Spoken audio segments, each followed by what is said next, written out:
నాకు లభించను. ఇదేంటి? ఇదే కదా ఫస్ట్ డే అన్నది. గుర్తుందా మీకు? రెఫరెన్స్ గుర్తుందండి? వ్రాసుకోవాలండి. ఎప్పుడు బైబిల్ ఒక్కటే చేత పట్టుకుని గ్రౌండ్కి రాకూడదు. ఫోన్లు ఉన్నాయని ఈరోజు చాలా మంది ఫోన్లు తెచ్చుకుంటున్నారు. మంచిదే, తెచ్చుకోండి. కానీ నోట్బుక్ ఉండాలి. మల్టీ కలర్ పెన్ ఉండాలి. ఏ రెఫరెన్స్ ఏ రంగులో రాయాలో తెలియాలి. నీట్గా వ్రాసుకోవాలి. ఇంటికి వెళ్ళిన తర్వాత నువ్వు పరిశీలించడానికి ఉపయోగపడుతుంది. అదే నీతిమంతుల మరణము వంటి మరణము నాకు లభించును అని ఇక్కడ అన్నాడు. ఓకేనండి, ఇది మనం మొదటి రోజు చదివాం. మరలా సంఖ్యాకాండం 16వ అధ్యాయం ఒక్కసారి వెనక్కి వెళదాం. సంఖ్యాకాండం 16వ అధ్యాయం 29వ వచనాన్ని ఒక్కసారి జాగ్రత్తగా చూడగలిగితే, మనుషులందరికీ వచ్చు వంటి మరణము మీరు పొందిన ఎడలా సమస్త మనుషులకు కలుగునదే వీరికి కలుగున ఎడలా. ఇక్కడేంటి? మనుషులందరికీ వచ్చిన మరణం వీరికి వచ్చిన ఎడలా, మనుషులందరికీ కలిగిన మరణం వంటి మరణం వీరికి కలిగిన ఎడలా. డిఫరెన్స్ ఏంటండి? పై రెఫరెన్స్కి కింద రెఫరెన్స్కి ఉన్న డిఫరెన్స్ ఏంటి? 23:10లో ఉన్న మాటకు అలాగే 16:29లో ఉన్న మాటకు డిఫరెన్స్ ఏంటి? నీతిమంతుల మరణము వంటి మరణము నాకు లభించునని అక్కడ అన్నాడు. మనుషులందరికీ వచ్చు మరణము వంటి మరణము మీరు పొందిన ఎడలా అని ఇక్కడ అన్నాడు. తేడా ఏమన్నా ఉందా? మనుషులందరికీ వచ్చే మరణానికి నీతిమంతుల మరణానికి తేడా ఉందా? ఆలోచించారండి? నిజంగా టైటిల్ ఇవ్వటం నాకు ఈజీ. ఏదో గుర్తు రాగానే ఒక స్పాంటేనియస్గా ఒక ఆలోచన రాగానే టైటిల్ అయితే ఇచ్చేస్తాను. కానీ ఇచ్చిన దగ్గర నుంచి నాకు చుక్కలు కనపడుతూ ఉంటాయి. ఎందుకంటే దాన్ని ఎలా అనలైజ్ చేయాలి, ఏ రెఫరెన్స్ తీయాలి, ఎలా చెప్పాలి, ఎలా చెప్తే పిల్లలకు అర్థమవుతుంది, దీనిలో ఉన్నటువంటి వివరణ ఎలా ఇవ్వాలి, దానికి సంబంధించిన ముడిసరికి అంతా ఎక్కడెక్కడుంది, దీనికోసం చాలా కష్టపడాలి. అందుకనే మీటింగ్స్ అప్పుడు నేను ఒకటే చెప్తాను పిల్లలకి, నన్ను అసలు కదిలించకండి. నేను ఆ సమయానికి వస్తాను, చెప్పవలసిన చెప్తాను, నేను వెళతాను. నాకు అంత సమయం ఇవ్వాలి. కారణం ఆ టైం అంతా నేను ఎక్కువ ఆలోచించాలి. క్లాస్లో పాఠం చెప్పడం నాకు పెద్ద కష్టమే ఉండదు. ఎందుకంటే ఎన్ని గంటలైనా నేను మాట్లాడగలను, ఏ టాపిక్ అయినా మాట్లాడగలను. బయట ఏదన్నా మాట్లాడాలి అని అంటే, ఓపెన్ మీటింగ్లో ఎస్పెషల్లీ టైటిల్ ఇచ్చినప్పుడు మాట్లాడాలి అని అంటే కొంచెం జాగ్రత్తగా ఆలోచించాలి, విషయాన్ని జాగ్రత్తగా అర్థం చేసుకోవాలి, పిల్లలకు అర్థమయ్యే రీతిలో చెప్పాలి. ఇక్కడ ఈ రెండు విషయాలు నేను చూసినప్పుడు నాకు ఆశ్చర్యం వేసింది. సహజ మరణానికి నీతిమంతుల మరణం అని ఒక పాయింట్అవుట్ చేసి ఈ మరణాన్ని గురించి మాట్లాడిన ఆ వ్యత్యాసంలో ఏదో ఒక క్లిక్ ఉండాలి. అది లేకపోతే ఆ పద ప్రయోగం జరగదు. ఒక పదప్రయోగం జరిగింది అని అంటే, ఒక ఆర్డినెన్స్లో కానివ్వండి, ఒక టాపిక్లో కానివ్వండి, ఒక పారాగ్రాఫ్లో కానివ్వండి, ఒక కవి వర్ణించిన వర్ణనలో కానివ్వండి, ఒక కవి మాట్లాడిన మాటలో కానివ్వండి, తన భావజాలాల్లో కానివ్వండి, పాట పాడిన గాయకుని యొక్క గాత్రంలో కానివ్వండి, ఆ గాత్రం వెనక ఉన్న ఆలోచనలో కానివ్వండి, ఏదో ఒక స్పెషలైజేషన్ ఉంటేనే ఆ పదానికి అందం వచ్చింది, ఆ పదానికి అర్థం వచ్చింది. అలా లేకపోతే ఆ పదానికి అర్థం ఉండదు. ఇక్కడ కూడా ఏదో ఉండాలి, లేకుండా ఇలాంటి పదజాలాలు ప్రయోగించడు. నీతిమంతుల మరణం అని ప్రత్యేకంగా ప్రస్తావించి మనుషులందరికీ వచ్చు మరణం అని ప్రస్తావించాడు అనంటే ఏదో స్పెషలైజేషన్ ఖచ్చితంగా ఇక్కడ ఉండి తీరాలి, లేకుండా ఎట్టి పరిస్థితుల్లో ఉండదు అనే ఒక డౌట్ నాకు రేజ్ అయింది. అక్కడ పట్టుకున్నాను దీన్ని వెనక్కి ఏముందో తీయాలి బయటికి. నాకెప్పుడు అర్థమయ్యేంత వరకు వదిలిపెట్టడం నాకు ఇష్టం ఉండదండి. ఏ పనైనా నేను ఒక పని పట్టుకున్నాను అంటే దాని పూర్వపరాలన్నీ పూర్తిగా నేను స్వీకరించాలి. దాని మీద ఒక అవగాహన నాకు కలగాలి, దాని అంతు చూడాలి. చివరిదాకా వెళ్ళాలి. అది ఏంటో, దాని వెనుకున్న అర్థం ఏంటి, దాని వెనుకున్న పరమార్థం ఏంటి, ఎందుకు ఇలా వచ్చింది, ఎందుకు ఇలాగే ఉండాలి, ఇంకోలా ఎందుకు ఉండకూడదు, ఇలాగే ఎందుకు చేయాలి అని ఆలోచించడం అనేది నా నైజం, నా ఫిలాసఫీ, నా క్యారెక్టర్. అంటే ఇక్కడ మనం బాగా ఆలోచిస్తే ఆశ్చర్యం వేసే ఒక ఆలోచన మదిలో కలిగింది. దీన్ని అర్థం కావటానికి ఒక సన్నివేశం ఉందండి. ఒక ఎక్స్ట్రార్డినరీ టాపిక్ ఉంది బైబిల్లో. అది నా మనసులోనికి గుర్తు తెచ్చినందుకు నా పరలోకమందున్న తండ్రికి హృదయపూర్వకంగా వందనాలు చెల్లించాలి. నాకు ప్రతి క్షణం నాకు తోడుగా ఉండి, నేను ఏ టాపిక్ మాట్లాడాలి అనుకున్నా ఏదో ఒక సంఘటన నా కళ్ళ ముందుకు తీసుకొస్తాడు. నాన్న ఇది చెప్పు, బాగుంటుంది అని అంటాడు. నాకు ఎంత ఆనందం వేస్తుందంటే, ఇంత గొప్పవాడా నా తండ్రి, నాకు ఎంత తోడుగా ఉన్నాడా, నన్ను నడిపించడానికి ఎంత దగ్గరగా నాతో ఉన్నాడా, ఎంత గొప్పవాడివయ్యా. మరి ఈ లోకం ఎందుకని నిన్ను అర్థం చేసుకోలేకపోతుంది, ఆలోచించలేకపోతుంది, అవసరాల కోసం మాత్రమే నీ దగ్గరకు వస్తుంది, అవసరాలు తీరిన తర్వాత నిన్ను వదిలేసి వెళ్ళిపోతుంది. దేవుని పని చేయటానికి కూడా మనస్ఫూర్తిగా పని చేయటానికి ఇష్టపడలేకుండా ఉంటుంది. ఎందుకు నీ మనసు అర్థం చేసుకోలేకపోతుంది అని నా మనసు ఒక్కొక్కసారి చాలా వేదనిస్తూ ఉంటుంది. నేను ఇప్పటికీ చాలాసార్లు చెప్తాను. సోదరుడు శ్యామ్ ఒకసారి తను ల్యాంకోలో పనిచేస్తున్నప్పుడు హైదరాబాదులో, అక్కడ ఒకసారి బంధువుల మధ్య, స్నేహితుల మధ్య క్లాస్ చెప్పాలి అని, చెప్పించాలని నన్ను తీసుకొని వెళ్ళాడు. తన ఆఫీస్కి వెళ్ళినప్పుడు, నేను ఆఫీసులో కూర్చున్నప్పుడు అబ్రహాం గురించి ఆలోచిస్తున్నప్పుడు కళ్ళమ్మటి నాకు తెలియకుండానే 2 నీటి బొట్టులు జారి బైబిల్ పేపర్ల మీద పడి తడిచిపోయాయి. ఎందుకు అలా జరిగింది అని అంటే, నా మనసు చాలా వేదనేసింది. అబ్రహాముకి దేవునికి మధ్య జరిగిన ఒక సంభాషణలో దేవుడు ఎందుకు ఇంతగా ఆలోచించాడా? నేను ఎప్పుడు అలాగే చూస్తాను బైబిల్ని. నాకు మనసు వేదనిస్తూ ఉంటుంది. ఈ ఇంటరాక్షన్ మధ్యలో నలిగిపోతున్నది ఎవరు అన్నది నాకు కావాలి. ఎందుకు నలిగిపోయారు అన్నది కావాలి. ఎందుకు అలా నలగొట్టబడుతున్నారు అన్నది కావాలి. ఇక్కడ ఒక సన్నివేశం అండి, ఎక్స్ట్రార్డినరీ ఒక సన్నివేశం ఉంది. ఇది అర్థమైతే మరణం అనేది ఎంత ప్రత్యేకంగా డిజైన్ చేశాడో. యేసుక్రీస్తు మరణం చూడటానికి బాధగా, కఠినంగా, ఘోరంగా ఉంటుంది. కానీ దాని డిజైనింగ్ వెనక ఉన్న ప్రతి ఒక్క మాటను చూస్తే పాల రుచిలా, పెరుగు రుచిలా, మజ్జిగ రుచిలా, వెన్న రుచిలా, నెయ్యి రుచిలా, ప్రతి రుచిలో గొప్పతనం కనబడుతున్నప్పుడు నాన్న నువ్వెంత గొప్పవాడివయ్యా అనిపిస్తుంది. నీ ఆలోచన ఎంత గొప్పది, నీ మనసు ఎంత ఉన్నతమైనది, జుంటు తేనె ధారల కంటే మధురమైన నీ ఆలోచన ఎంత ఉన్నతమైనదయ్యా. ఈ ప్రపంచానికి నువ్వు ఎందుకు అర్థం కాలేదా? ఈ ప్రపంచం నేను ఎందుకు ఆలోచించలేకపోయిందా, నిన్నెందుకు గుర్తించలేకపోయింది అన్న ఒక బాధ, వేదన హృదయంలో కదులుతుంది. ఇప్పుడు ఆలోచిద్దామండి, మరణానికి ఎన్ని రుచులున్నాయో, ఆ రుచుల వెనక తీవ్రత ఎంత విలువగా ఉందో, ఒక్కొక్క దాని రుచి ఎలా ఉంటుందో ఆలోచించినప్పుడు ఒక సందర్భంలో వర్ణిస్తూ, మాట్లాడుతూ తన మనసులో ఉన్న భావాలన్నిటినీ తీసి చూపించాడు. నిజంగా ఎక్స్ట్రార్డినరీ కంటెంట్ అనమాట. అది ఎక్కడుందో తెలుసా? యోహాను సువార్త. ఈ 2 విషయాలు ఇక్కడ గుర్తుపెట్టుకోండి. యోహాను సువార్త, ఒక్కసారి జాగ్రత్తగా బైబిల్ విప్పి చూడండి.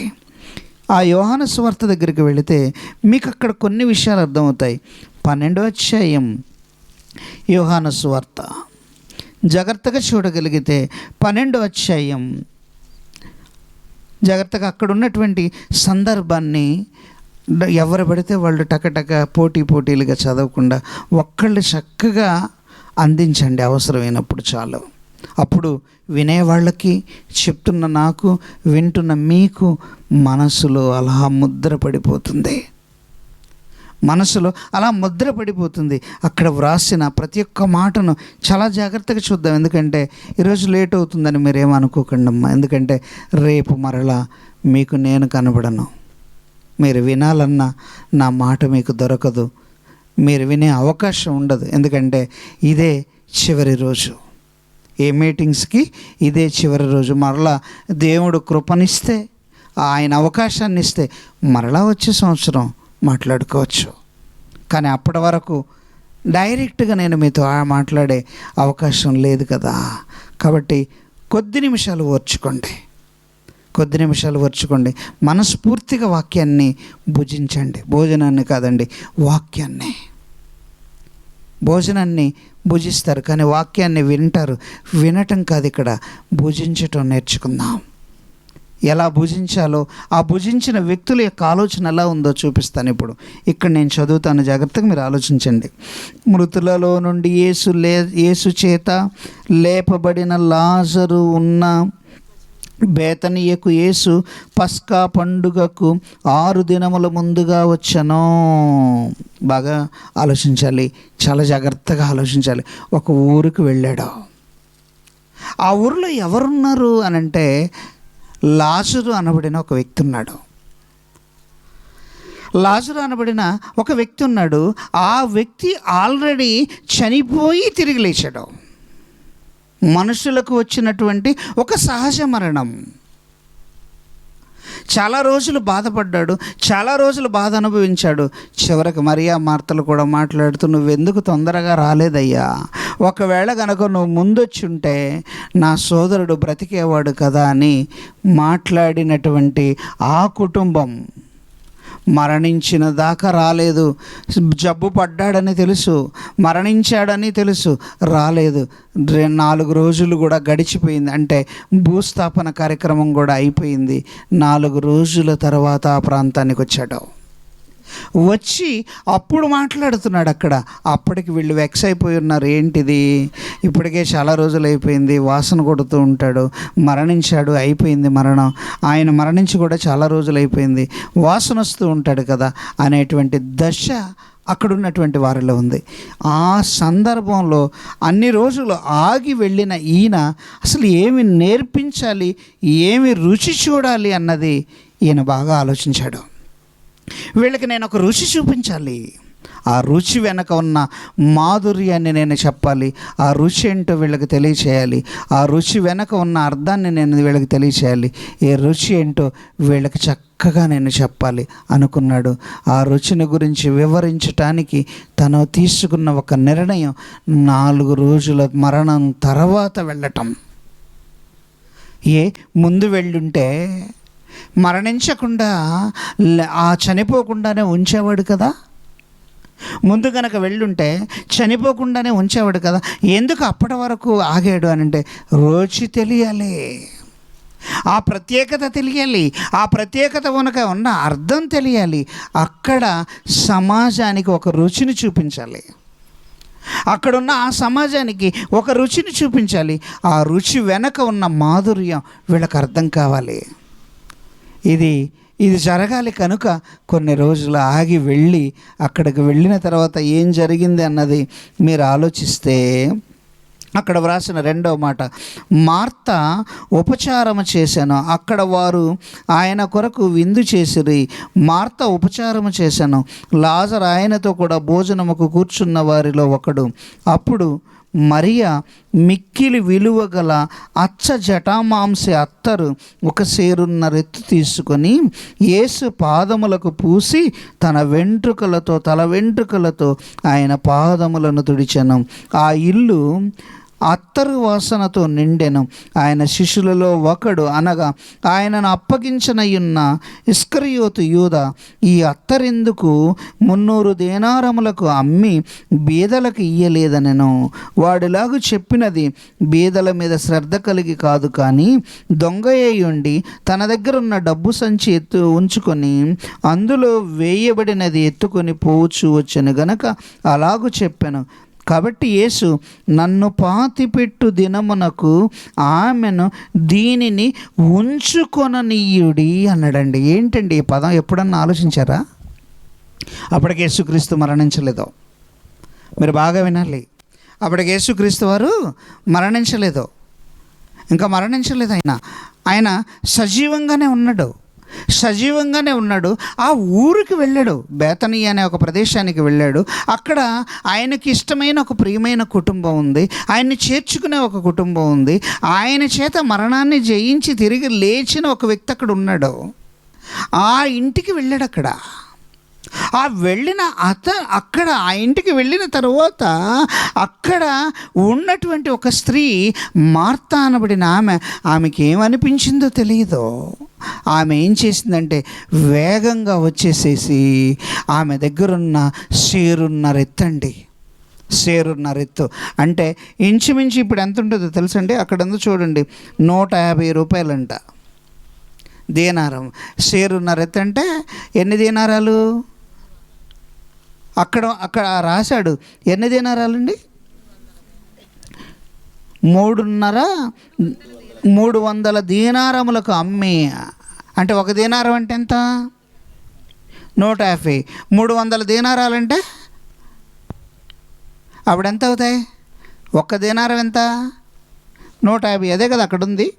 ఇది ఇంచుమించు 150 రూపాయలు అంటే అప్పటికే అది 150 రూపాయలు అయితే ఇప్పుడు ఎంత ఉండాలి?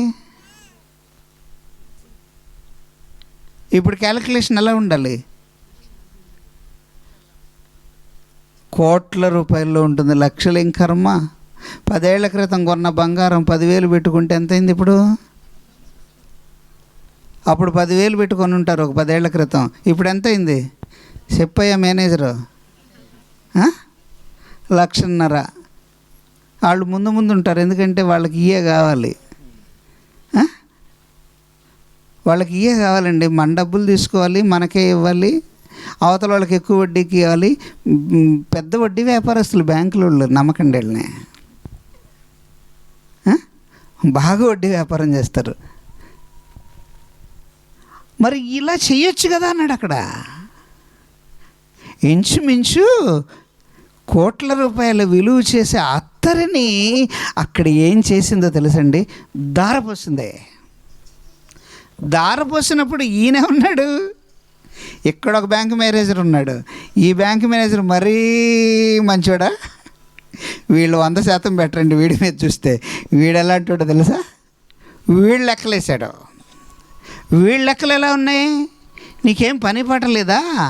అంత విలువైన అత్తర్ను కొన్నదాని డబ్బులు పెట్టి కొన్నావు కదా, ఆ కొనే బదులు ఆ డబ్బులు ఏదో తెచ్చి నా సంచిలో ఇస్తే వాటిని నేను జాగ్రత్తగా చేస్తాను కదా అన్నాడు. అవునా? నేను జాగ్రత్తగా చేస్తాను కదా అన్నాడు. అంటే వాడేమో ఆ డబ్బులు సంచిలో పెడితే బాగుండు అని వాడు బాధ, ఈమెమో ఆ డబ్బులు ఖర్చు పెట్టుకొని సేరున్నర అత్తరు తీసుకొని వచ్చి అండి ఆయన పాదాల మీద పోసి తల వెంట్రుకలతో తుడుస్తుంది. ఇప్పుడు మాట్లాడవలసిన సమయం యేసుక్రీస్తు వారికి వచ్చింది. అతడు అన్న మాటల్లో ఏమన్నా తప్పు ఉందండి? అక్కడ ఉన్నటువంటి సీన్ ఆఫ్ ఎఫెన్స్ని బట్టాయి. అంటే సీన్ ఆఫ్ ఎఫెన్స్ అంటే అర్థం ఏంటో తెలుసా అండి? అక్కడ ఉన్నటువంటి పరిస్థితిని బట్టి, అక్కడున్న సందర్భాన్ని బట్టి అతడు చెప్పినది రైటా తప్ప? ఇస్కరియోతు యూదా అనబడిన వ్యక్తి మాట్లాడినది తప్ప రైటా? తప్ప రైటండి? మీరైనా ఏమంటారు? ఇప్పుడు ఉదాహరణకి ఇక్కడే ఉందండి. ఇక్కడికి వచ్చిన తర్వాత తెచ్చిన భోజనంలో మంచి కర్రీ తెచ్చారు. ఆ కర్రీ తెచ్చిన తర్వాత ఆ కర్రీ ఎవరికి పెట్టకుండా అక్కడ పడబోస్తుంటే మీరేమంటారు? ఎందుకండి అనవసరంగా పడబోస్తున్నారు?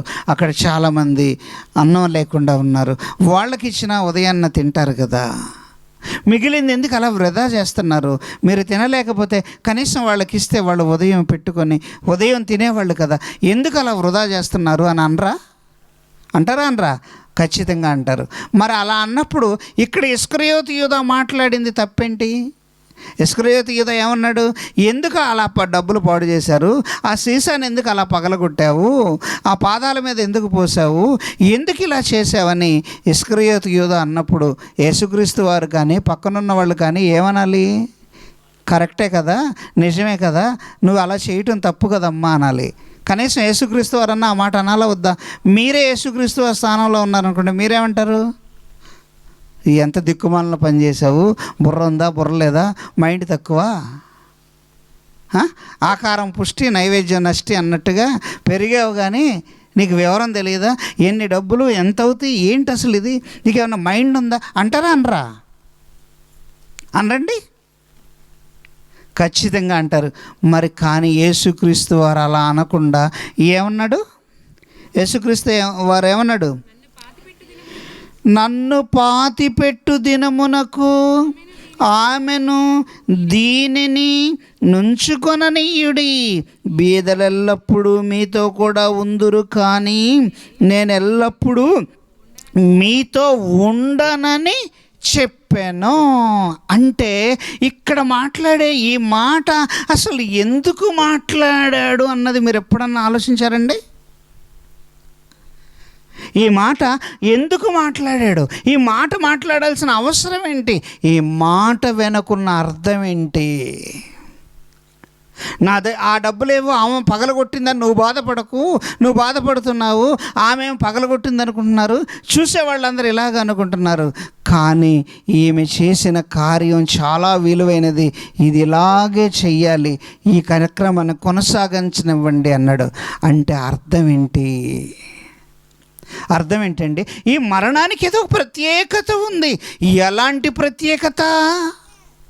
ఒక మనిషి మరణించిన తర్వాత ఆ మరణం నుంచి వచ్చే వాసన అది దుర్వాసనగానే మిగిలిపోతుంది తప్ప దానిలో నుంచి సువాసన వెదజల్లదు. కానీ యేసు మరణం తర్వాత వెదజల్లే వాసన ఎలా ఉంటుందో తెలుసండి? అది సువాసన. అందుకు మాట్లాడాడన్నమాట. ఏమండి, పాలు చిలికినప్పుడు, ఆ పెరుగు చిలికినప్పుడు అది ఆ మజ్జిగ వస్తుంది, వెన్న వస్తుంది. దాని రుచి ఎంత గొప్పగా ఉంటుందో, అది కాచిన తర్వాత దాని రుచి ఇంకెంతగా గొప్పగా ఉంటుందో, పాలుగా ఉన్నప్పుడు దాని రుచి ఎంత గొప్పగా ఉంటుందో, పెరుగుగా మారినప్పుడు ఎంత గొప్పగా ఉంటుందో, క్రీస్తు మరణం ఈ సమాజానికి ఎంత విలువైనదో, దాని నుంచి వచ్చే వాసన ఎంత గొప్పదో ఈ సమాజానికి చూపించాలంటే మరణం అలాగే జరగాలి. అలాగే ఉదయం 9 గంటలకే సిలువ వేయబడాలి. ఉదయానికి 9 గంటలకు సిలువ వేయబడటానికి ముందే వీపి నాగల చల్లుగా దున్నబడాలి. ఆ సిలువ వేయబడటానికి ముందే తల మీద ముళ్ళ కిరీటం పెట్టాలి, మేకులు కొట్టాలి. ఇన్ని కొట్టిన తర్వాత 6 గంటల సేపు అలాగే సిలువ మీద తన ప్రాణాన్ని అలాగే ఫణంగా పెట్టి తీరి అప్పుడు కూడా మాట్లాడి కొంతమంది బాధ్యతలు అప్పగించాలి, కొంతమందిని నరకానికి వెళ్లకుండా కాపాడాలి, కొంతమందికి బాధ్యతను అప్పగిస్తూ చెప్పాలి, కొంతమంది తప్పు చేస్తున్నారో లేదో చెప్పాలి. అందుకని కొంతమంది తప్పు చేస్తున్నారో లేదో చెప్పాలి. వీరేమి చేయుచున్నారో వీరెరుగరు కనుక వీరిని క్షమించు అని మాట్లాడాలి. ఎక్కడ మాట్లాడాలి? ఎలా మాట్లాడాలి? మేకులు కొట్టించుకొని మాట్లాడాలా? మేకులు కొట్టించుకోకుండా మాట్లాడాలా? ముళ్ళ కిరీటం పెట్టించుకొని మాట్లాడాలా? పెట్టించుకోకుండా మాట్లాడాలా? వీపి నాగుల చాళ్ళగా దున్నబడి, ముళ్ళ కిరీటం పెట్టబడి, మేకులు కొట్టబడి, గంటల కొద్దీ వేలాడుతూ ఉదయం 9 గంటల నుండి మధ్యాహ్నం 3 గంటల వరకు వ్రేలాడుతూ ఉన్నప్పుడు తండ్రి వీరేమి చేయుచున్నారో వీరెరుగురని మాట్లాడవలసిన అవసరం ఏంటి? ముందు చెప్పొచ్చు కదా ఆ మాట. మరణానికి ముందే చెప్పేయచ్చు కదా, మరణించడానికి ముందే చెప్పొచ్చు కదా.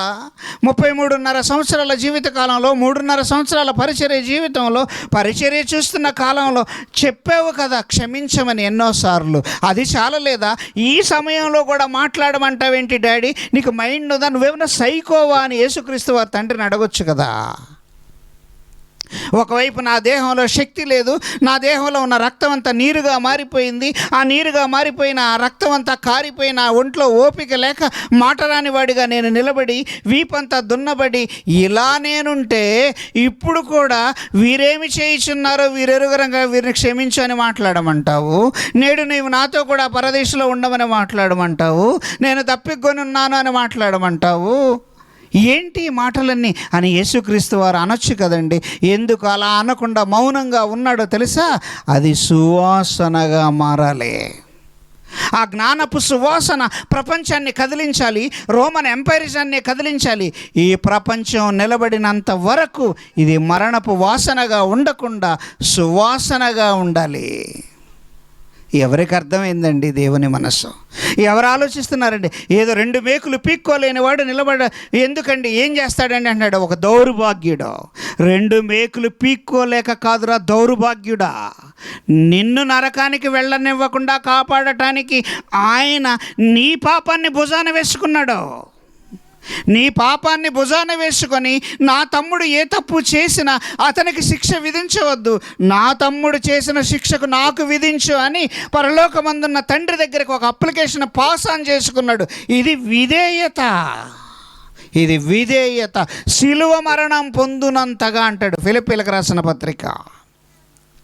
ఫిలిప్పీలకు రాసిన పత్రిక మరలా ఇక్కడికి వద్దాం.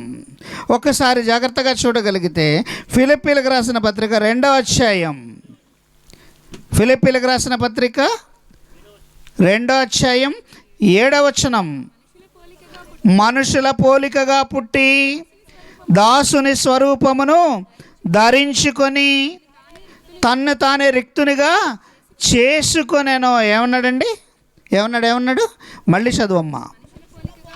మనుషుల పోలికగా పుట్టి దాసుని స్వరూపము ధరించుకొని తన్ను తానే రిక్తునిగా చేసుకొనెను. తన్ను తానే అంటే తనంతట తానే ఇష్టపూర్వకంగా మేకులు కొట్టించుకోవటానికి ఒప్పుకున్నాడు. తనంతట తానే ఇష్టపూర్వకంగా సిలువ ఎక్కడానికి ఇష్టపడ్డాడు. తనంతట తానే వీపంతా నాగల చల్లగా దున్నబడటానికి ఇష్టపడ్డాడు. తనంతట తానే ఉదయం 9 గంటల నుండి 3 గంటల వరకు అదే సిలువ మీద వేలాడటానికి ఒప్పుకున్నాడు. ఎవరి కోసమో తెలుసా? తన కోసం కాదండి, తన కోసం కాదు. ఎవడైతే మూర్ఖులుగా మాట్లాడుతూ 2 మేకులు 3 మేకులు పీక్కోలేని వాడు అని మాట్లాడారే దౌర్భాగ్యులు. ప్రాణం విలువ తెలియక, మనిషి విలువ తెలియక, ఎలా బ్రతకాలో తెలియక, బ్రతుకు విలువ అర్థం కాక, బ్రతుకు వెనక ఉన్న అర్థాన్ని ఆలోచించలేని మూర్ఖులకు సిలువ ద్వారానే సమాధానం చెప్పాడు. నువ్వెన్ని మాట్లాడినా నిన్ను నేను ప్రేమిస్తాను అనే ఒక పదాన్ని వాడాడు. ఎన్ని మాట్లాడినా నేను నిన్ను ప్రేమిస్తాను, నువ్వు ఎప్పటికైనా మారగలిగితే నేడు నీవు నాతో కూడా పరదేశులో ఉందు అని అదే శిలువ మీద ఉండి నేను మాట్లాడతాను అని అది సువాసనగా చూపించాడు. ఒక మాట పెరుగైతే, ఒక మాట మజ్జిగైతే, ఒక మాట నెయ్యి అయితే, ఒక మాట వెన్నైతే, ఒక్కొక్క మాటలో ఎంత తీయదనం ఉందో మీరు ఆలోచించండి. ఒక్క మాటలో ఎంత రుచి ఉందో ఆలోచించండి. ఆస్వాదించిన వాడు మాట్లాడాడు. ఏమన్నా తెలుసా? దౌర్భాగ్యుడా, నువ్వెందుకురా ఇలా మాట్లాడతావు, మనకిది తగినదే, ఆయన ఏ పాపమో చేయలేదు అని పక్కన వాడిని గద్దించి రుచి చూసినట్టు వ్యక్తి మాట్లాడాడు. ఏమన్నా తెలుసా? అయ్యా, నీ రాజ్యముతో కూడా వచ్చినప్పుడు నన్ను జ్ఞాపకము చేసుకో. వీడికి రుచి తెలిసింది, పక్కన వాడికి రుచి తెలియలేదు. ఎవరో? శిలువ మీద వ్రేలాడిన ఇద్దరిలో ఉన్న ఒకడు వాడికి రుచి తెలియలేదండి. వాడికి రుచి తెలియంది. ఇంత ప్రణాళిక జరగటానికి ముందు శంకుస్థాపన చేసిన వ్యక్తి ఎవరో? ఇంత కార్యక్రమానికి శంకుస్థాపన చేసిన వ్యక్తి ఎవరు? ఇల్లు కట్టిన తర్వాత, ఇల్లంతా అమర్చబడిన తర్వాత, ఇంటీరియర్ డెకరేషన్ అయిన తర్వాత, చక్కగా మిరిమిట్లు గొలిపే కాంతులతో లైట్లు వెలుగుతున్న తర్వాత, గానా భజానాలతో గృహప్రవేశం చేస్తున్నప్పుడు ఆనందంగా నువ్వు గృహప్రవేశం చేయటానికి ముందు ఒక కార్యక్రమం జరిగింది. 1 సంవత్సరం క్రితమో, 6 నెలల క్రితమో, 9 నెలల క్రితమో ఒక కార్యక్రమం జరిగింది. ఆ శంకుస్థాపన కార్యక్రమమే లేకపోతే, ఆరంభమే లేకపోతే అంతం ఎలా వస్తుంది? ఆరంభమే లేకపోతే ఒక పనికి ఆరంభం ఉండాలి. ఆరంభం లేకపోతే అంతం అనేది ఉండదు. ఆరంభమే బేతనియాలో ఉన్న ఒక ఇంటిలో ప్రారంభమైంది. ఇది అర్థం కాని ఒక మూర్ఖుడు మాట్లాడిన మాట ఏమన్నాడో తెలుసా? ఆ డబ్బును నాకిస్తే నేను బీదలకు పంచేవాడిని కదా అన్నాడు. కానీ బీదలకు పంచటానికి డబ్బు ఇస్తున్నావని అనుకుంటున్నావు, కానీ డబ్బు కంటే విలువైన ఒక మాట నేను ఇస్తున్నాను, ఒక సువాసన. అందుకనే నశించు వారికి ఇది ఏ వాసన అంట? కొరింథీయులకు రాసిన పత్రికలో ఉంటుంది. నశించు వారికి ఏ వాసన అండి? నశించు వారికి మరణపు వాసనగాను, రక్షింపబడుతున్న మనకు అది ఎలా ఉంది అండి? అది కాదమ్మా. నశించు వారి పట్లను, నశించు వారికి అది మరణపు వాసనగాను కొరింథీయులకు రాసిన పత్రికలో ఉంటుంది ఏమండి. మీరు జాగ్రత్తగా అక్కడ చూడగలిగితే అక్కడ వ్రాయబడిన ఉన్నతమైన మాట. ఏది మరణపు వాసన? ఇది మరణపు వాసనగా మారింది, ఇది సువాసనగా మారింది అనే ఒక పదాన్ని వాడతాడు ఏమండి. చూడండి వ్రాయబడిన మాట ఎక్కడ వ్రాయబడి ఉందో ఒకసారి చూడండి. ఈలోపు కొరింథీయులకు రాసిన 2వ పత్రిక 2వ అధ్యాయంలో ఉన్న ఒక మాటను నేను చూపిస్తాను. 2వ అధ్యాయం, కొరింథీయులకు రాసిన 2వ పత్రిక 2వ అధ్యాయం 14వ వచనం 13 నుంచి, మా ద్వారా ప్రతి స్థలమందును క్రీస్తును గూర్చిన జ్ఞానము యొక్క సువాసన ఆయన యందు మమ్మలను ఎల్లప్పుడూ విజయోత్సవముతో ఊరేగించుచున్న దేవునికి స్తోత్రము. మా ద్వారా ప్రతి స్థలమందున, ఇక్కడే ఉంది ఇదే మాట, దీన్నే నేను చదవమని చెప్పింది మీకు. మళ్ళీ, మా ద్వారా ప్రతి స్థలమందును క్రీస్తును గూర్చిన జ్ఞానం యొక్క సువాసనను కనబరుచుచు ఆయన యందు మమ్మను ఎల్లప్పుడూ విజయోత్సాహముతో ఊరేగించుచున్న, అంటే మా ద్వారా ప్రతి స్థలమందును ఏ సువాసన అంట? ఏమండి, ఏ సువాసన అన్నాడు? క్రీస్తును గూర్చిన జ్ఞానము యొక్క సువాసన.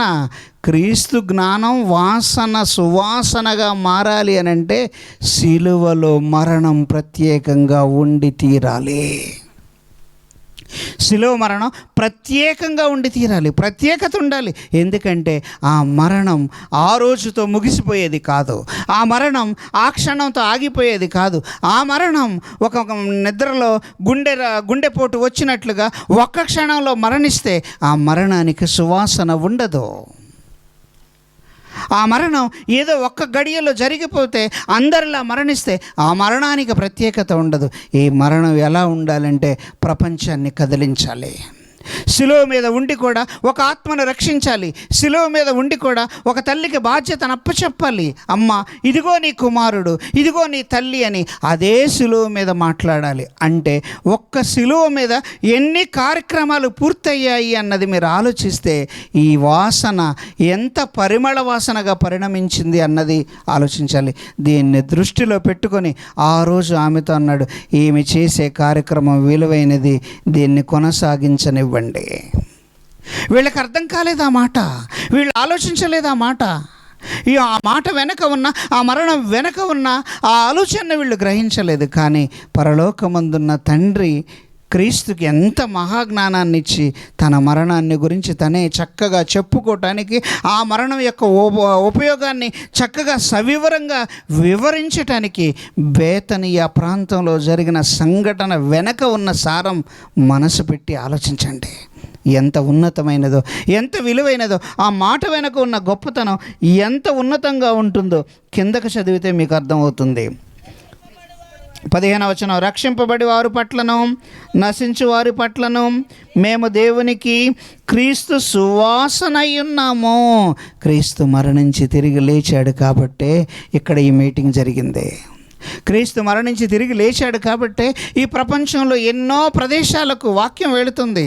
ఏ పేరుతో పెట్టినా, ఏ పేరు కలిగిన సంఘమైనా, ఏ మాట అయినా, ఏ పదమైనా, ఆ మాట వెనక ఉన్న పదాలు, పేరులు ఏవైనా, ఎంతమంది సేవకులు ఏ విధంగా ఉన్నా ప్రతి ఒక్కరూ ప్రకటిస్తున్నది ఇదే బైబిల్, ప్రతి ఒక్కరూ చెబుతున్నది ఇదే వాక్యం, ప్రతి ఒక్కరూ ఆలోచిస్తున్నది ఇదే మాట, ప్రతి ఒక్కరు హృదయాలలో కదిలింపబడుతున్నది ఇవే ఆలోచనలు.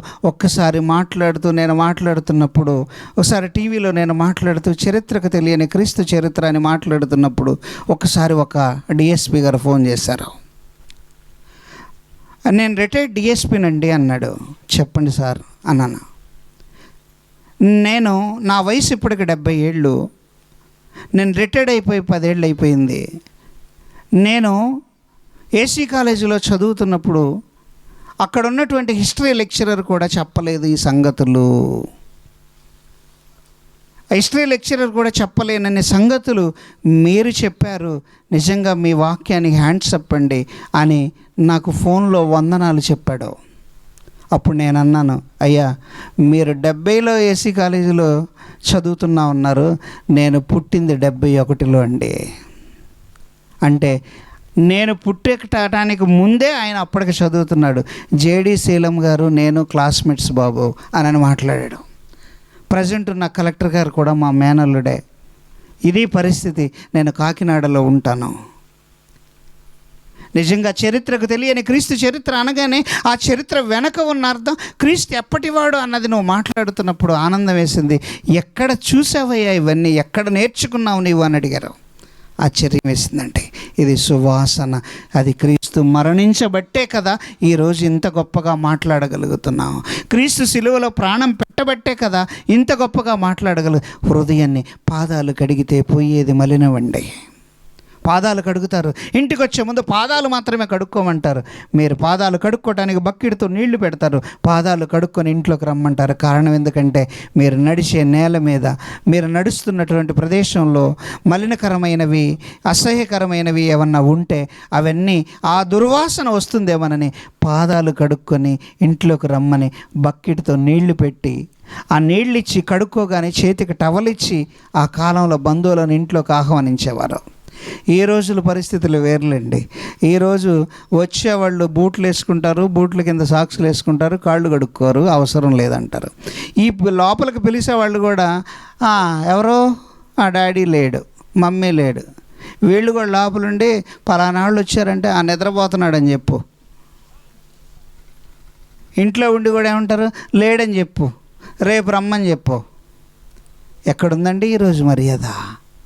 పాదాలు కడిగితే పోయేది మలినం. పాపాన్ని కడగాలంటే నీళ్లు కాదండి కావలసిందే, పాపాన్ని కడగటానికి రక్తం కావాలి. రక్తంతో పాపం ఎలా పోతుందండి అంటే, రక్తంతో పాపం కడగబడటానికి పాపం ఏ ప్రదేశంలో ఉందని రక్తంతో కడగాలని క్వశ్చన్ వేయచ్చు. పాపం ఎక్కడుందని కడగాలని క్వశ్చన్ వేయచ్చు. పాపంతో కడగటం అంటే అర్థం ఏంటో తెలుసండి? నీ మనస్సులో ఉన్నటువంటి పాప సంబంధమైన ప్రక్రియకు సంబంధించిన మూలాలను తీసివేయటానికి శిలువ మరణమే కారణమైంది. ఆ శిలువ మరణమే మనల్ని, మనలో ఉన్న ఆ ఈర్ష్యను, మనలో ఉన్న అసూయను, మనలో ఉన్న ద్వేషాన్ని, మనలో ఉన్న పగను, మనలో ఉన్న ప్రతీకారాన్ని, మనలో ఉన్నటువంటి ప్రతి దుర్వ్యసనాన్ని తల వంచటానికి క్రీస్తు మరణం గుర్తుకొచ్చినప్పుడు, ఏ తప్పు చేయని ఆయన మన కోసం ఇంత ప్రాణం పెట్టి, మన కోసం దెబ్బలు తిని, మన కోసం గాయపడి, మన కోసం వదకు తేబడిన గొర్రెగా మారాడే, మన కోసం ఇంతగా ప్రయాసపడిన ఈయన వలన మనల్నే ఆయన క్షమించినప్పుడు ఎదుటి వ్యక్తిని మనం ఎందుకు క్షమించకూడదు? ఎదుటి వ్యక్తి ఒక మాట అన్నా ఎందుకు తల వంచుకోకూడదు? ఎదుటి వ్యక్తి ఒక మాట అన్నా ఎందుకు అతన్ని మనం తిరిగి ద్వేషించాలి? ఎందుకు అతన్ని మీద నింద వేయాలి? ఎందుకు అతన్ని అలా అనాలి? పోనీలే అంటే అన్నాడు కదా, మనకు వచ్చిన నష్టం ఏంటి? పోనీలే ఈరోజు కాకపోతే రేపు తెలుసుకుంటాడు అని నీవు మార్చుకోవటానికి ఇలాంటి మూల కారణం ఎవరు అనంటే యేసుక్రీస్తు వారు. ఆయనను చూసి ఆయనలో ఉన్న ప్రేమ, ఆయనలో ఉన్న ఓర్పు, ఆయనలో ఉన్న సహనం, ఆయనలో ఉన్న విధేయత చూసి ఎదుటి వ్యక్తిని ఎన్ని మాటలన్నా తల వంచుకోగలుగుతున్నావు. ఎదుటి వ్యక్తి ఎంత ఇబ్బంది పెట్టినా పోనీలే అనగలుగుతున్నావు. ఎదుటి వ్యక్తి శత్రువైనా నీ దగ్గరకు వచ్చి సహాయం చేయమని అడిగితే సొంత స్నేహితుడులా భావించి సహాయం చేయడానికి ఇష్టపడుతున్నావు.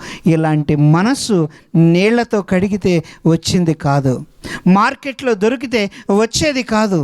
ఒక వ్యక్తి నీ కోసం ప్రాణం పెట్టాడని నీకు అర్థమైనప్పుడు, ఒక వ్యక్తి నీ కోసం శ్రమ పడ్డాడని అర్థమైనప్పుడు, ఒక వ్యక్తి నీ కోసం మేకులు కొట్టించుకున్నాడని నీకు అర్థమైనప్పుడు, ఒక వ్యక్తి నీ కోసం ఇదిగో సిలువ మీద 6 గంటలు వ్రేలాడాడు అని అర్థమైనప్పుడు, ఏ తప్పు చేయని ఒక వ్యక్తి నీ కోసం ప్రాణం పెట్టి, నీ కోసం విజ్ఞాపన చేసి, నీ కోసమే ఆయన బ్రతికినప్పుడు, ఒక మాట ఎవరన్నా అంటే ఆ మాట అన్నారని నువ్వు బాధపడే కంటే వాళ్ళని ప్రేమించటం నువ్వు నేర్చుకుంటే ఆ ప్రేమ ఎంత విలువైనది అన్నది అతని వ్యక్తి మనసు మారుతుంది. నేను వాళ్ళకి అన్యాయం చేశాను, అన్యాయం చేసిన ఆ కుటుంబమే నన్ను ఈరోజు ఆదరించింది, అన్యాయం చేసిన ఆ కుటుంబమే నాకు తోడుగా నిలబడింది, అన్యాయం చేసిన ఆ కుటుంబమే, నేను ఆ కుటుంబానికి అన్యాయం చేశాను, ఆ కుటుంబం నా అభ్యున్నతికి కారణమైంది.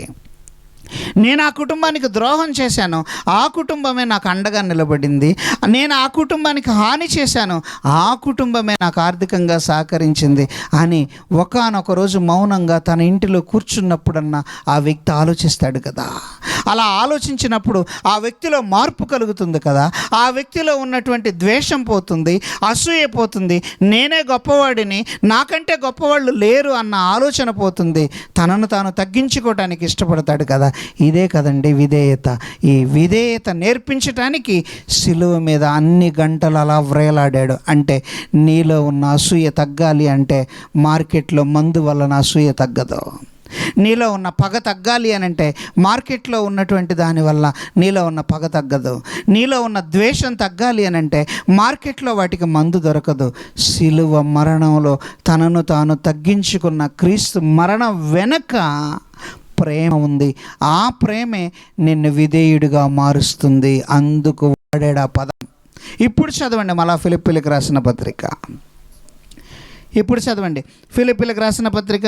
ఒకసారి జాగ్రత్తగా వ్రాయబడిన ఆ మాటను జాగ్రత్తగా అక్కడ చదవగలిగితే, మనుషుల పోలికగా పుట్టి దాసుని స్వరూపము ధరించుకొని తన్ను తాను రిక్తునుగా చేసుకొని మరియు ఆయన ఆకారమందు మనుషుడిగా కనబడి మరణము పొందునంతగా, అనగా శిలువ మరణము పొందునంతగా విధేయత చూపిన వాడై తన్ను తాను తగ్గించుకొనెను. ఏమండి ఏం చేశాడంట? ఆయన ఆకారమందు మనుషుడిగా కనబడి మరణము పొందినంతగా, అనగా శిలువ మరణం పొందినంతగా విధేయత చూపిన వాడై తన్ను తాను తగ్గించుకొనెను. అందుచేత పరలోకములో ఉన్నవారిలో కానీ, భూమి మీద ఉన్నవారిలో కానీ, భూమి క్రింద ఉన్నవారిలో కానీ ప్రతి మోకాలు యేసు నామమున వంగునట్లు, ప్రతి వాని నాలుక తండ్రి అయిన దేవునిని మహిమార్థమై యేసుక్రీస్తు ప్రభు అని ఒప్పుకొనున్నట్లు దేవుడు ఆయనను అధికముగా హెచ్చించి ప్రతి నామమునకు పై నామమును ఆయనకు అనుగ్రహించను. ఎవరి మరణానికి ఉందండి ఈ ప్రత్యేకత? ఎవరి మరణానికి ఉందండి ఈ గొప్పతనం? అందరూ మరణించారు. ఒక అలెగ్జాండర్ మరణించాడు, ఒక నెబుకద్నెజరు మరణించాడు, ఒక ఫరో చక్రవర్తులు మరణించారు. మమ్మీస్ అని కట్టుకొని ఆ సమాధులలో వాళ్ళ దేహాన్ని అలా పెట్టుకొని ఎన్ని సంవత్సరాలైనా ఆ దేహాలు అలాగే ఉన్నాయి. తిరిగి లేపబడిన దశలో ఎవరు లేరు. గొప్పవారిగా ఉన్నవారు మరణాన్ని జయించి తిరిగి లేవాలి కదా. ఎందుకని ఇంకా లేవలేదు ఇన్ని సంవత్సరాలైనా? ఎందుకని ఇంకా లేవలేదండి? ఒక అలెగ్జాండర్ ఎందుకు లేవలేదు? ఒక నెబుకద్నెజరు ఎందుకు లేవలేదు? ఒక ఫరో చక్రవర్తి ఎందుకు లేవలేదు? వాళ్ళందరి మరణాలు అలాగే ఉండిపోయాయి. వీళ్ళు నిద్రించిన దశలో ఉన్నారా? మరణించిన దశలో ఉన్నారా? వెళ్ళిపోయే వారి దశలో ఉన్నారా? చనిపోయిన వారి దశలో ఉన్నారా? ఏ దశలో ఉన్నారండి? ఏ దశలో ఉన్నారు? అందుకనే వెళ్ళిపోయిన వారిని గురించి అంగలార్చండి, బహురోదనము చేయండి. చనిపోయిన వారిని గురించి మీరు ఏడవద్దు, అంగలార్చవద్దు అని మాట్లాడాడు. ఈ మాటల వెనుక ఉన్న అర్థాన్ని మీరు ఆలోచించగలిగితే మరణం ఎంత ఉన్నతమైనదండి. అది క్రీస్తు మరణం. క్రీస్తు మరణానికి ఎంత ప్రత్యేకత ఉందో ఇప్పుడు ఆలోచించండి జాగ్రత్తగా. చెప్పడానికి చాలా విషయాలు ఉన్నాయి, చెప్పడానికి చాలా రెఫరెన్స్లు ఉన్నాయి, కానీ టైం లేదు. ఆలోచించండి, జాగ్రత్తగా ఆలోచించండి. త్వరగా కొన్ని రిఫరెన్స్లు చెప్తాను, త్వరగా నోట్ చేసుకోండి. ఆ తర్వాత నిదానంగా మీరు ఇంటికి వెళ్ళి జాగ్రత్తగా చూడండి. ఎంత జాగ్రత్తగా చూడాలి అన్నది ఇంటికి వెళ్ళిన తర్వాత జాగ్రత్తగా చెక్ చేసుకోండి. టైం చాలదు గనక రెఫరెన్స్లు త్వరగా చెప్పేస్తాను. మత్తయి సువార్త 11:29 మత్తయి సువార్త 11:29 నేను సాత్వికుడును దీన మనసు కలవాడను గనుక మీ మీద నా కాడి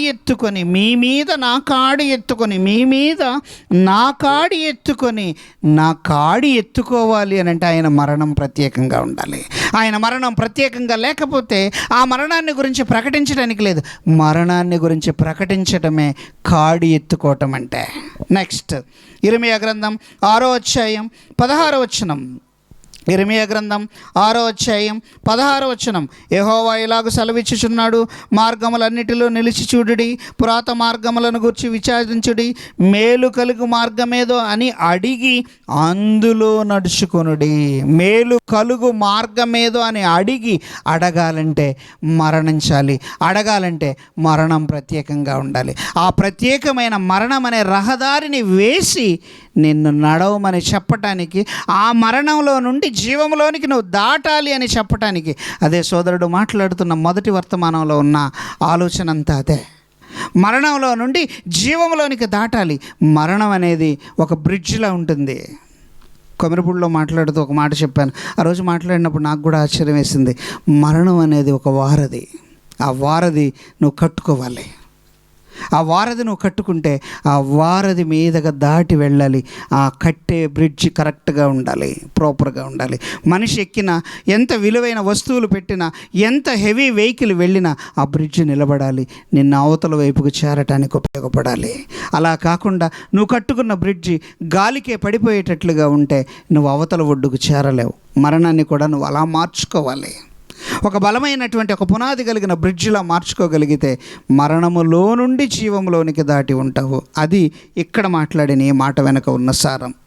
ఇర్మీయా గ్రంథంలో ఇప్పుడు చదువుకున్నామే, ఆ మాట వెనక ఉన్న సారం. మేలు కలుగు మార్గమేదో అని అడిగి అందులో నడుచుకొనుడి. నెక్స్ట్ యెషయా గ్రంథం 42వ అధ్యాయం 4వ వచనం. ఇదంతా ఎందుకు జరిగిందో ఒక్క మాటలో ఇక్కడ వివరించాడండి. అసలు ఇంత ప్రొసీజర్ ఎందుకు, ఇంత ప్రొసీజర్ వెనక ఉన్న అర్థం ఏంటి అన్నది ఇక్కడ మాట్లాడాడు. భూలోకమును న్యాయము స్థాపించు వరకు అతడు మందగిల్లడు, నలుగుపడడు, ద్వీపములు అతని బోధ కొరకు కనిపెట్టుచున్నవి. భూలోకంలో ఒక న్యాయాన్ని స్థాపించాలి. ఏంటండి ఈ న్యాయం అంటే? ఇది ఐపీసీ కాదు, బిఎన్ఎస్ అంతకంటే కాదు. ఐపీసీ సెక్షన్ అంటారు. ఐపీసీ అంటే ఇండియన్ పీనల్ కోడ్. ఇప్పుడు దాన్ని మార్చారు, భారతీయ న్యాయ సంవిధాన్. ఇప్పుడు ఐపీసీ అంటానికి లేదు, బిఎన్ఎస్, భారత్ న్యాయ సంవిధాన్ చట్టం పేరు ఇది. ఇంతకుముందు మాట్లాడేటప్పుడు మిలాడ్ ఐపీసీ సోన్సో సెక్షన్ ప్రకారంగా ఇదిగో ఈ క్లయింట్కి మరణశిక్ష విధించండి అనాలి. ఇప్పుడు అలా మాట్లాడకూడదు, బిఎన్ఎస్ అనాలి. బిఎన్ఎస్ అనాలి. అంటే ఒక న్యాయాన్ని స్థాపించాలి. దేవుడు ఒక న్యాయాన్ని స్థాపించాడండి. మనుషుల మనసును మార్చడానికి నీవు ఎదుటి మనిషిని దూషించాల్సిన అవసరం లేదు. మనిషి మనసును మార్చడానికి నువ్వు ఎదుటి మనిషి మీద కర్ర చెయ్యి ఎత్తాల్సిన అవసరం లేదు. నీ ప్రవర్తనే ఎదుటి మనిషి మనసును మార్చాలి. ఆ ప్రవర్తనలో తగ్గింపు ఉండాలి, ఆ ప్రవర్తనలో విధేయత ఉండాలి, ఆ ప్రవర్తనలో పగ ఉండకూడదు, ఆ ప్రవర్తనలో ఈర్ష్య ఉండకూడదు, ఆ ప్రవర్తనలో ద్వేషం ఉండకూడదు. ఇవేవీ లేకుండా నిన్ను నీవు తగ్గించుకొని నీ ప్రవర్తన ద్వారా నీ భర్త నడవడిని మార్చుకోవాలి. నీ ప్రవర్తన ద్వారా నీ భార్య నడవడిని మార్చుకోవాలి. నీ నడవడిని మార్చుకోవటానికి నీ ప్రవర్తన ఇంపార్టెంట్. ఆ ప్రవర్తనలో విధేయత ఉందా? ఆ ప్రవర్తనలో తగ్గింపు ఉందా? ఎవరన్నా ఒక మాట అంటే మాటకు మాట తిరిగి సమాధానం చెప్పకూడదు. ఒక తండ్రి కొడుకుని ఒక మాట అన్నాడు అనుకోండి, తిరిగి మాట్లాడకూడదు. భర్త భార్యని ఒక మాట అన్నదనుకోండి, భార్య తిరిగి మాట్లాడకూడదు. గౌరవించాలి. ఆ గౌరవాన్ని నిలబెట్టుకోవాలి. ఈరోజే ఏదో అన్నాడులే, రేపటికి తెలుసుకుంటాడు కదా. ఈరోజు తెలుసుకున్న తర్వాత అప్పుడు మాట్లాడతాడు, నా భార్య నా పట్ల ఎంతో విధేయత కలిగి ఉంది, నేను ఎన్ని మాట్లాడినా తల వంచుకొని కాపురం చేసింది. అందుకని ఈరోజు మీకు ఒక లాజిక్ చెప్తానండి. పెళ్ళైన కొత్తలో భార్యలను ఎలా మాట్లాడతారో తెలుసా? ఏయ్ అని అంటారు. ఏయ్ అంటే పేరు ఏయా ఏమండి? భార్యను ఏమని పిలుస్తారు? ఏయ్ అంటారు. ఇంకా ఏ అన్న పదం దాటిన తర్వాత ఇంకా మాస్ అనుకోండి, ఇంకేమని పిలుస్తాడు? ఏయికి ముందు ఏమొస్తుంది? ఏం రాదా? వసై. ఇంకా కోపం ఎక్కువైతే దానికి పద ఇంగ్లీషు తమిళం యాడ్ అయ్యిద్ది. అవునా? పిలిచే పిలుపు కోపం ఎక్కువైంది అనుకోండి, అసైపోయిద్ది, వసైపోయిద్ది. వాటికి రెండింటికి ముందు ఇంగ్లీషు, తమిళం, మలయాళం, సంస్కృతం అన్నీ కలుస్తాయి. అవునా? ఎప్పటిదాకా కోపం తగ్గేదాకా కాదమ్మా, 60 ఏళ్ళ దాకా. 60 ఏళ్ళు దాటిన తర్వాత అప్పుడేమంటాడు? అమ్మా, పెళ్ళం పేరు అమ్మ. మరి ముందెందుకన్నాడు ఒసేయని? అప్పుడుందా లోన? అప్పుడు లోపల ఒకటి ఉంది. 60-70 ఏళ్ళ రంగంలో, అమ్మా ఇడ్లీ తెమ్మంటావా, కాళ్ళు ఏమన్నా వస్తామంటావా? మొన్నటిదాకా ఏం వత్తాలి, 60-70 ఏళ్ళ తర్వాత ఎవరు వత్తాలి? అప్పుడు వత్తటానికైనా ఇష్టపడతాడు. కారణం ఎందుకో తెలుసా? అప్పటికి భార్య విలువ అర్థమైంది. భార్య ఎంత శ్రమను ఓర్చుకుందో, ఎంత కష్టాన్ని ఓర్చుకుందో, ఎన్ని దెబ్బలు తిందో, ఎన్ని బాధలు అనుభవించిందో అన్నీ ఓర్చుకున్న తర్వాత భార్య విలువ తెలిసి అమ్మా అనే పదం వస్తుందండి బయటికి. నిజంగా ప్రపంచానికి తెలియదు ఈ సంబంధం. ప్రపంచం అర్థం చేసుకోదండి. ఇది విధేయత. అది ఎప్పటికి అర్థమైందో తెలుసా? ఒక మనిషి యొక్క కష్టం అర్థమైతే, భర్త కష్టం భార్యకు అర్థమైనప్పుడు ఆ భర్త అవసరాలన్నీ తీరుస్తుంది. భార్య కష్టం భర్తకు అర్థమైనప్పుడు ఆ కష్టాలన్నిటిని తీర్చడానికి, భార్యను ప్రేమించడానికి ఇష్టపడతాడు. అలాగే దేవుని కష్టం నీకు అర్థం కావాలంటే కష్టపడాలి కదా. కష్టపడితేనే కదా ఆయన కష్టం నీకు తెలిసేది. అందువలన తన ప్రియ కుమారుణ్ణి కూడా భూమి మీదకి దింపాడు. నువ్వు శిలువ మరణం పొందాలి అన్నాడు. 6 గంటలు కష్టపడాలి అన్నాడు. కష్టానికి ముందు మేకులు కొట్టించుకోమన్నాడు. దీన్ని మార్గంగా మార్చాడు, దీన్ని రహదారిగా మార్చాడు. ఈ మార్గంలో నడవమని చెప్పాడు. ఎవరికి అర్థమైందండి దేవుని మనసు? ఎవరికి అర్థమైంది? ఆలోచించండి. దీన్ని న్యాయమును స్థాపించు వరకు అన్నాడు. దీన్ని న్యాయము స్థాపించు వరకు. యెషయా గ్రంథం 44:2 ఏమండి, 44:2. తర్వాత రోమీయులకు రాసిన పత్రిక 15:3 తనను తాను సంతోషపరుచుకొనలేదు కానీ, ఎంత చక్కటి పదం వాడాడో చూడండి అక్కడ. రోమా 15:3 క్రీస్తు కూడా తనను తాను సంతోషపరచుకొనలేదు కానీ నిన్ను నిందించు వారి నిందలు నా మీద పడెను అని వ్రాయబడినట్లు ఆయనకు సంభవించెను అన్నది చూడండి అక్కడ. నిన్ను నిందించు వారి నిందలు నా మీద పడినట్లు, ఆయన మీద పడినట్లు అని వ్రాయబడినట్లు ఆయనకు సంభవించను. అంటే ఇవన్నీ ఎందుకు సంభవించాయి? నిన్ను ఆయన సంతోషపరుచుకోవాలనుకోలేదు. నా తమ్ముళ్ళు బాగుండాలి. ఎందుకంటే మనకంటే పెద్దవాడండి యేసుక్రీస్తు. అంటే పరలోకమందున్న తండ్రికి మొదటి కుమారుడు, జ్యేష్ఠుడు. మొట్టమొదట పరలోకమందున్న తండ్రి కన్న కుమారుడు ఎవరు అని అంటే యేసుక్రీస్తు అనబడిన ఆయన్నే. కానీ తన దగ్గరే ఉంచుకున్నాడు, భూమి మీదకి పంపలేదు. 2025 సంవత్సరాల క్రితం ఆయన భూమి మీదకి పంపాడు. దేహాన్ని ధరించుకో, శిలువ మరణం పొందు అని. ఆ మరణం వలన మనలో ఉన్న పగ, ప్రతీకారం, నేనే గొప్ప, నా మాటే వినాలి, నా మాటే శాసనం అనే ఆలోచన, నీలో ఉన్న ఆ ఈర్ష్య, అసూయ, ద్వేషం, ఆ ఈగో, వాటన్నిటిని తీయటానికి 6 గంటలు ఈ విధంగా మరణించాల్సి వచ్చింది. ఆయన మరణించిన నీలో ఈగో తగ్గకపోతే నువ్వు వెళ్ళేది నరకానికే. నీ మరణం శాపంగా మారుతుంది.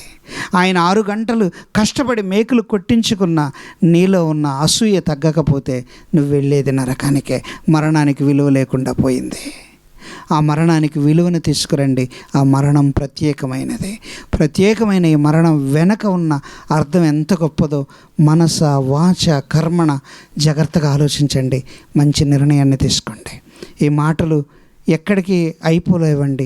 మీరు ఎక్కడికి వెళ్ళినా మీకు అందుబాటులో ఉండటం కోసం బైబుల్ లవర్స్ టీవీ అనే యూట్యూబ్ ఛానల్లో అవి టెలికాస్ట్ అవుతూ ఉన్నాయి. ఇప్పుడు మాట్లాడిన మాటలు రేపు మరలా మీకు యూట్యూబ్లో అప్లోడ్ అయి ఉంటాయి. నిన్న నేను మాట్లాడిన మాటలు మీ ఫోన్లో వచ్చేస్తాయి. మొన్న మాట్లాడిన మాటలు ఫోన్లో వచ్చేస్తాయి. మీరు చక్కగా యూట్యూబ్లో బైబుల్ లవర్స్ టీవీ అనే ఛానల్ని సబ్స్క్రైబ్ చేసుకోండి. ఆ ఛానల్ ఒకసారి చూపించమ్మా. ఒకసారి ఛానల్ చూపిస్తే ఆ ఛానల్ని ఒక్కసారి ఇప్పుడే, మీ దగ్గర ఇంతమంది ఉన్నారు కదా, మీ దగ్గర ఎంతమంది దగ్గర ఫోన్లు ఉన్నాయండి? స్మార్ట్ ఫోన్స్ ఉన్న వాళ్ళందరూ ఒక్కసారి మీ యూట్యూబ్ ఓపెన్ చేసుకొని అందులో బైబుల్ లవర్స్ టీవీ అనే యూట్యూబ్ ఛానల్ ఉంటుంది, దాన్ని సబ్స్క్రైబ్ చేసుకోండి. అందులో మనం మాట్లాడిన అన్ని మాటలు, నిన్న మాట్లాడిన ప్రసంగం, ఈరోజు మాట్లాడిన ప్రసంగం, ప్రతి ప్రసంగం అందులో ఉంటుంది. ఆ పైన క్లియర్గా కనబడుతూ ఉంటుంది. మీకు దానికి సంబంధించిన పూర్తి ఇన్ఫర్మేషన్ కూడా అక్కడ మీకు కనబడుతూ ఉంటుంది. చక్కగా దాన్ని సబ్స్క్రైబ్ చేసుకోండి. సబ్స్క్రైబ్ చేసుకుంటే మీకు చక్కగా అది అర్థమవుతుంది. ఆలోచించండి. మరలా ఆ వాక్యాన్ని మీరు వినగలిగిన ఒక స్థితి మీకు ఉంటుంది. కనపడట్లేదు, ఛానల్ కనపడట్లేదు, అది మీరు వినటానికి ఒక అవకాశం ఉంటుంది. గనుక అదిగోండి కనబడుతుంది కదా, ఇదిగో నిన్న మాట్లాడిన మాట, మొదటి రోజు మాట్లాడినది, నిన్న మాట్లాడినది చూసారండి. కేవలం 137 మంది మాత్రమే సబ్స్క్రైబర్స్ ఉన్నారు. ఎంతమంది మీరు చూస్తున్నారు? మీ స్నేహితుల చేత చూయించండి. నిజంగా మీరు అందరూ చూస్తున్నారు అంటే అవన్నీ కనబడతాయి. నిన్న మాట్లాడిన ప్రసంగం, మొన్న మాట్లాడిన ప్రసంగం 2 అందులోనే ఉన్నాయి. మీరు ఎక్కడున్నా, మీరు కర్నూలులో ఉన్నా, కలకత్తాలో ఉన్నా, బాంబేలో ఉన్నా, దుబాయ్లో ఉన్నా, ఎక్కడున్నా చక్కగా చూడొచ్చు. ఆలోచించండి, మంచి నిర్ణయాన్ని తీసుకోండి, తలలు వంచండి. ఆ ఒక్కటే కాదండి, నేను ఎక్కడుండి మాట్లాడిన ప్రతి ఒక్క మాట అందులో అప్లోడ్ అవుతూ ఉంటుంది. కనుక ఇంత మంచి వాక్యాన్ని మీరు నేర్చుకోవడానికి ఇష్టపడాలి. నేర్చుకొని ఆశీర్వాదాన్ని పొందాలి. మీ మరణాన్ని ఆశీర్వాదంగా మార్చుకోండి. తలలు వంచండి, ప్రార్థన చేస్తున్నాం. ప్రేమ కలిగిన తండ్రి, మహోన్నతుడైన దేవా, నీ పిల్లలకు నీ మాటలు చెప్పాను, వింటున్నారు, ఆలోచిస్తున్నారు. కేవలం వినువారు మాత్రముగా ఉండి మోసపోకుండా నీ వాక్య ప్రకారంగా ఆలోచించే భాగ్యాన్ని అనుగ్రహించండి. ఈ 3 రోజులు ఎన్నో దివ్యమైన మాటలు, ఎన్నో దివ్యమైన ఆలోచనలు వినటానికి, గ్రహించడానికి మీరు ఇచ్చిన కృపను బట్టి, ఆత్మ సంబంధమైన మీరు ఇచ్చినటువంటి ఓదార్పును బట్టి, ఆలోచనను బట్టి మీకు వందనాలు చెల్లించుకొంచున్నాను. మీరు నాకు తోడుగా ఉంటేనే ఈ మాటలు నేను చెప్పగలిగాను, కానీ నా గొప్పతనం వల్ల నేను చెప్పలేదు నా తండ్రి. ఈ విధంగా చెప్పడానికి మీ కుమారుని కృప నాకు తోడుగా ఉంచి ఈ మరణం ఎంత ప్రత్యేకమైనదో నేర్చుకునే అవకాశాన్ని నేను పిల్లలకు వివరించాను. వింటున్నారు, ఆలోచిస్తున్నారు. ఈ కార్యక్రమం నిమిత్తం ప్రయాసపడిన కోటేశ్వర గారి కుటుంబాన్ని, అలాగే లక్ష్మి యొక్క కుటుంబాన్ని, ఆ బిడ్డల యొక్క తల్లిదండ్రులు, వారి యొక్క బంధువులు, రక్త సంబంధికులు, వారు కూడా సహకారం అందించారు. కాలేజీ పిల్లలు సహకరించారు. స్థానికంగా ఉన్న బిడ్డలు సహకరించారు. ఎంతోమంది సహకారంతో ఈ ఉన్నతమైన కార్యక్రమాన్ని కొనసాగించడానికి ప్రయాసపడిన ప్రతి ఒక్క బిడ్డకు మీ కృపను తోడుగా ఉంచండి. ఇదిగో నా ప్రభువా, కర్నూలు ఆ చుట్టుపక్కల ప్రాంతాల నుండి వచ్చి చేతి పని చేసుకుంటూ కడుపును చేతపట్టుకొని జానెడు పొట్టను నింపుకోవటానికి వారి కుటుంబ సభ్యులందరినీ వదిలి ఇక్కడికి వచ్చి పని చేసి తిరిగి వెళుతున్న బిడ్డలందరికీ మీ కృపను తోడుగా ఉంచండి. వారి ఆరోగ్యం నిమిత్తం, వారి యొక్క బాధ, వారి యొక్క ఇబ్బందుల నిమిత్తం, వారి కష్టాల నిమిత్తం ప్రార్థన చేయమని అడిగి 2 రోజుల నుంచి ప్రార్థన చేయించుకుంటున్న ప్రతి ఒక్క బిడ్డకు మీ కృపను తోడుగా ఉంచండి. అర్హత కలిగిన ప్రతి ఒక్క బిడ్డను మీ కృపలో జ్ఞాపకం చేసుకుంటున్నాను. వారందరినీ మీ కృపలో జ్ఞాపకం చేసుకుంటుండగా వారికి రావాల్సిన దీవెన ఆశీర్వాదాలను అనుగ్రహించండి. ఇదిగో మొదటి వర్తమానాన్ని 3 రోజులు అందించిన పిల్లలు ఉన్నారు. ఇదిగో నా ప్రభా, సోదరుడు చేస్తున్న పరిచర్యను బట్టి, లోదరబాబు చేస్తున్న పరిచర్యను బట్టి, ఎలీషా చేస్తున్న పరిచర్యను బట్టి, ఇక్కడ స్థానికంగా ఉన్న కొమిరపూడిలో జరుగుతున్న పరిచర్యలను బట్టి, పరిచర్యలంతటినీ స్థిరపరచండి. నీ వాక్యానికి వారసులుగా మార్చి అనేక మందిని ద్వీపస్తంభాల్లో వెలుగొందేలాగా తయారు చేయగలిగిన శక్తిని బిడ్డలకు అనుగ్రహించండి. ఇదిగో ఈ 3 రోజులు మా కోసం పరిచర్య చేసిన ప్రతి ఒక్క హస్తాన్ని దీవించండి. ఇక్కడ ఉన్న ఈ కుటుంబాలను కూడా మీ చేతులకు అప్పగించినట్టుగా మీ కృపను తోడుగా ఉంచండి. స్థానికంగా ఉన్న సంఘాలను, సంఘ కాపురులను, ఈ ప్రాంత అధికారులను, ప్రాంత పెద్దలను, ప్రతి ఒక్కరిని మీ కృపలో భద్రపరిచి బలపరిచి మీరే మహిమ, ఘనత, ప్రభావాలు పొందుకోమని క్రీస్తు పేరిటి ప్రార్థన అడుగుచున్నాను కన్న తండ్రి, ఆమెన్. మన తండ్రి అయిన దేవుని ప్రేమ, ప్రభు అయిన యేసుక్రీస్తు వారి కృప, పరిశుద్ధాత్మ దేవుని యొక్క అన్యోన్య సహవాసము ఈ 3 దినాలు ప్రయాసపడిన ప్రతి ఒక్క బిడ్డకు, ఖర్చు పెట్టుకున్న ప్రతి ఒక్క బిడ్డకు, కూడి వచ్చిన ప్రతి ఒక్కరికి, మరి ముఖ్యంగా కోటేశ్వర గారు, వేణు యొక్క కుటుంబానికి, లక్ష్మి వాళ్ళ బంధువుల యొక్క కుటుంబానికి ఇప్పుడు ఎల్లప్పుడూ సదాకాలము తోడేండి నడిపించును గాక. ఆమెన్.